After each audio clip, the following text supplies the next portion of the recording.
সংসার নষ্টের কালো জাদু যদি আপনার রক্তেও মিশে যায়, আপনি এটা থেকে মুক্ত হতে পারবেন যদি কয়েকটি নিয়ম আপনি মানেন। মনে রাখবেন, এই যে সংসার নষ্টের কালো জাদু, এটা কিন্তু অনেকে বিশ্বাস করতে চায় না, কিন্তু এই জাদু সত্য একটা বিষয়। কোরআনে অসংখ্য আয়াত আল্লাহ জাদু সংক্রান্ত দিয়েছেন এবং নবীজির উপর পর্যন্ত জাদু করা হয়েছিল।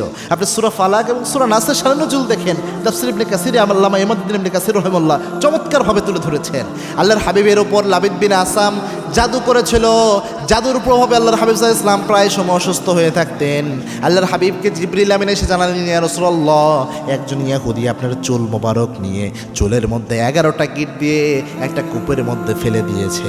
ওই চিরুনিটা আল্লাহর হাবিব উঠালেন এবং ওই চুলের যে 11টা গিট রয়েছে, 11টা গিট খোলার জন্য আল্লাহ পবিত্র কোরআনের 11টা আয়াত নাজিল করলেন, সূরা ফালাক এবং সূরা নাসের 11টা আয়াত। আল্লাহর হাবিব যখন পড়লেন, সাথে সাথে জাদু নষ্ট হয়ে গেল, সাথে সাথে জাদু ভ্যানিশ হয়ে গেল। তার মানে জাদু নবীজির উপর পর্যন্ত করা হয়েছে।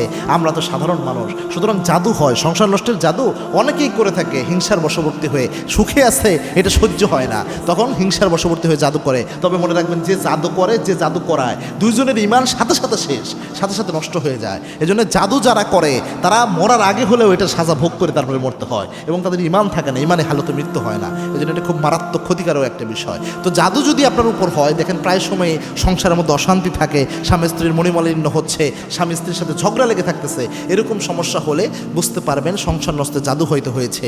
এই সমস্যাগুলো যদি দেখেন, তো সেক্ষেত্রে যেটা করবেন, প্রথমে আপনি অল্প কিছু পানি নেবেন। 1 বোতল পানি আপনি নিতে পারেন। প্রথমত 1 বোতল পানির মধ্যে প্রথমে দরুদ শরীফ পড়বেন একবার, সূরা ফাতিহা পড়বেন, আউযুবিল্লাহ 7 বার পরে, বিসমিল্লাহ 7 বার পরে, সূরা ফাতিহা পড়বেন একবার, এরপরে আয়াতুল কুরসি পড়বেন, এরপরে সূরা বাকারার শেষ 3 আয়াত পড়বেন। এর মধ্যে সূরা বাকারার 102 নম্বর আয়াতটাও ঢোকাতে পারেন, এটা গুরুত্বপূর্ণ। ওয়াত্তাবাউ মা তাতলু শায়াতিন আলা মুলকি সুলাইমান ওয়া মা কাফারা সুলাইমান, এই যে আয়াতটা রয়েছে, এটা জাদু নষ্টের জন্য গুরুত্বপূর্ণ ভূমিকা পালন করে।